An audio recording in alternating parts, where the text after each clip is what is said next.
Spoiler alert, because I'm going to throw that out there now, because that's the other thing everybody always complains about. Watch the movie before you watch my thing. I'm going to say that from now on. In fact, I'm going to put that at the beginning of everything. I'm going to say, watch the movie before you watch this like little clip thing, because all I'm doing is talking about how great this movie is.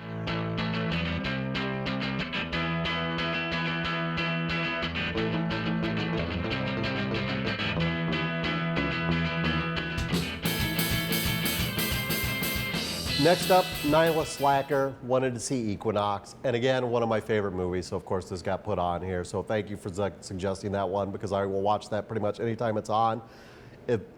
I love Criterion Collection. This is the reason why. The other day, I bought Children of Paradise and Eating Raoul, and then I bought Equinox, and it's like the fact that I can get all those from one company, and they're like the most wide array of stuff that you're ever gonna see. And the fact that they give these things these special treatments, like this is a 2-disc DVD set of Equinox. It's a super low budget movie from 1967 that they remade again in made a different version in 1970, and it gets this giant like super good treatment with all these extras and a little booklet, which somehow I lost, which when I went to read, I'm like, I'm going to read the notes for this show for once. For once, I'm going to have my facts straight, people. You're not going to be able to get on there and be like, so-and-so wasn't in there. You're completely wrong, Scott. Of course I am. I do this thing at like 2 in the morning after I've had a 6-pack of beer and I've been working all day. I do this for you. That's what I'm doing it for. This is not easy to just sit here and rattle on about movies forever and ever and ever. I run out of breath. Sometimes I get my little inhaler thing and I'm going at it. And then, but I sacrifice myself. What can I say? So anyway, Equinox, right?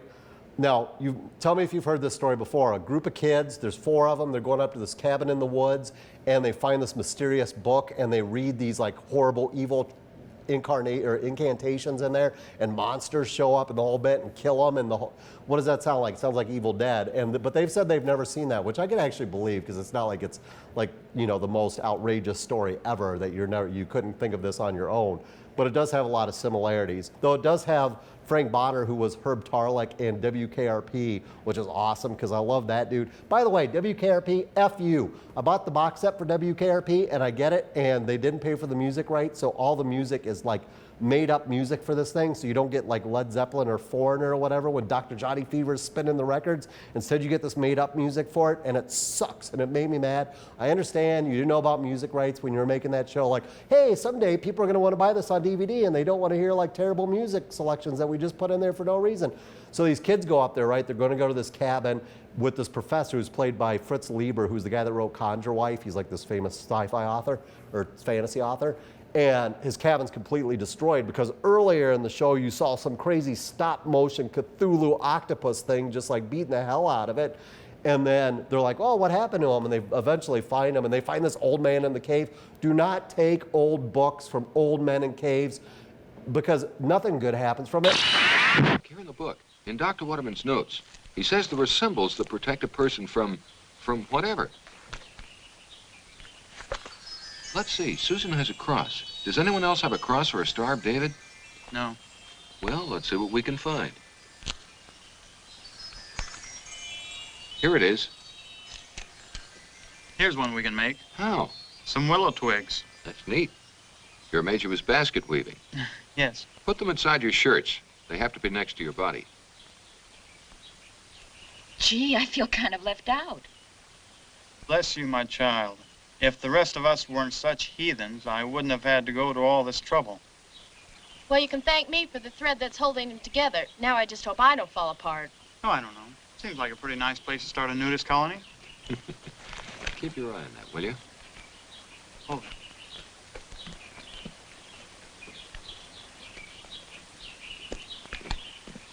Hey, look, don't horse around up there, okay?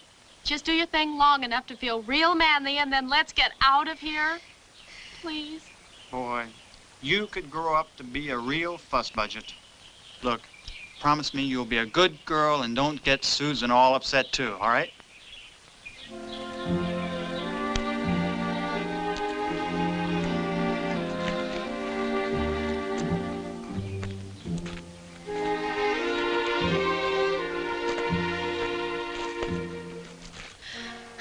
Well, what are we gonna do now? Find a comfortable rock, sit back, and wait for them. Watch those yucca spines. They stick like crazy. Just around that cliff.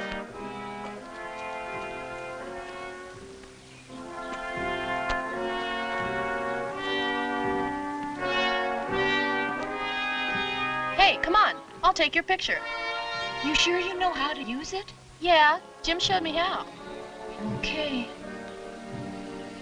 The light's not very good here. Why don't you sit over by the stream? No,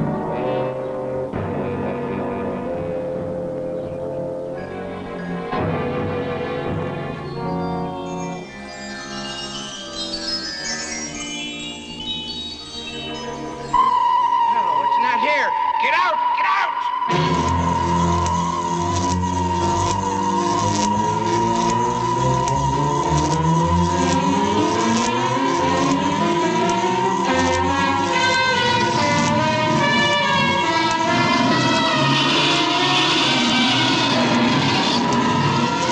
I ain't got it, I told you. No, no.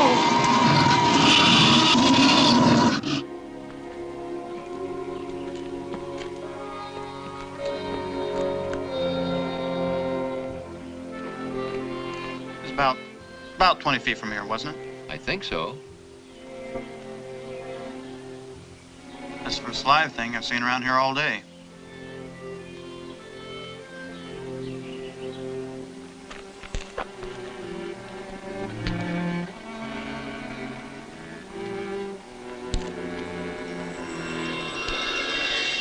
Hey! Dave! Come here. This is it. Hold it. Can you see it? See what? What are you talking about? Wait, I'll show you. Watch this. Watch what?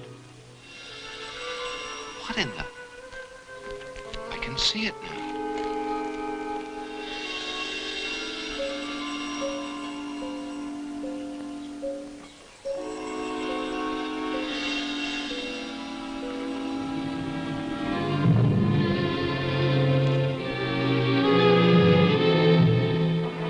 Dr. Waterman's notes. Instability. This thing must fluctuate. Wow. Davy boy, figure this one out, and our fortune is made in showbiz. The Rover Boys and their disappearing castle. Now you see it, now you don't. I wonder if that castle's still there. Yeah, and/or, Dr. Waterman.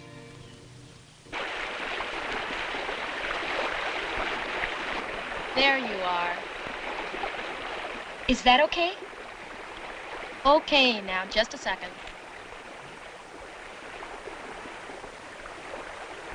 Help! Save me! Help me! Help me! Help!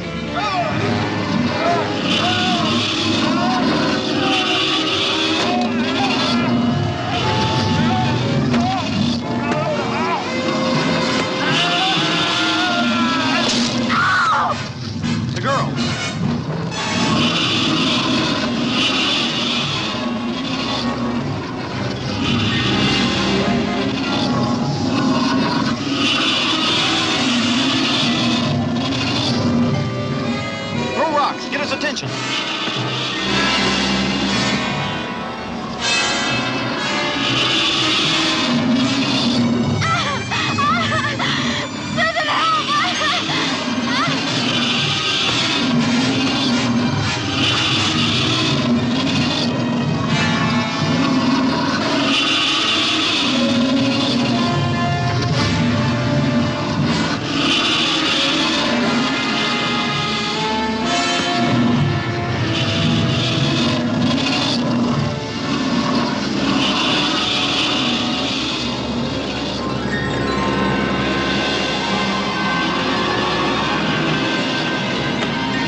on top, throw rocks down, try to get his attention.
Wait there. Dave? What happened? Where is he? There. He's not moving. And this is the interesting thing about this. There's two versions, right? There's the 67 version, and then there's a 70 version where they padded out and they added an entire new character, and it's this park ranger named Asmodeus. And he was like one of the directors of the thing or something, you know, so he was like, hey, I'm going to throw myself in here. I'm going to be evil park ranger. My name's like, I'm named after the devil, but nobody's going to figure that out because nobody was that smart back then. They don't know, like, if they read the evil book, that terrible stuff's going to happen. And you're going to have all these stop motion creatures that come out of this, like, fourth dimension where if you stick your arm disappears, kind of like in Phantasm. Remember that part in Phantasm when he stuck his arm in there? And it turned out Jawas were harvesting, like, dead bodies and stuff like that? That doesn't happen, but they do have crazy stop motion, like, or they have, like, a giant caveman guy. He's actually not stop motion. He's just a guy in like a Fred Flintstone outfit, except that he's blue and he's got a giant club and he's chasing him around. But it does have like this crazy, like hairy, almost like Beast from 50,000 Fathoms look or something. It's like total Harryhausen. And the guy who did the effects for this is like a guy that went on to do like E.T. and Star Wars and Jurassic Park and stuff. So this has like the super hardcore, like filmography thing that goes all over the place. Like the people that worked on this, like all went on to stuff. It was amazing, except for a bunch of the actors, because I never saw them in anything except for Herb Tarlick. And then Asmodeus, he's got like secret kissing powers, and there's this awesome close-up where he's like, his disgusting lips and saliva and stuff's like slipping all over the camera. I mean, I don't even know why they added this stuff in, because it's weird how there's this character not at all, and then all of a sudden he's in this whole thing, and he like totally changes the movie, and there's all kind of different monsters. And I don't like the ending of the new one as well as the old one, because you kind of figure out what's going to happen in the ending in the new one, but that's just the way it is. But it doesn't matter, because it's 2 DVDs from Criterion. I love you, Criterion. Put out more movies, including Body Snatcher from Hell, which I also just got.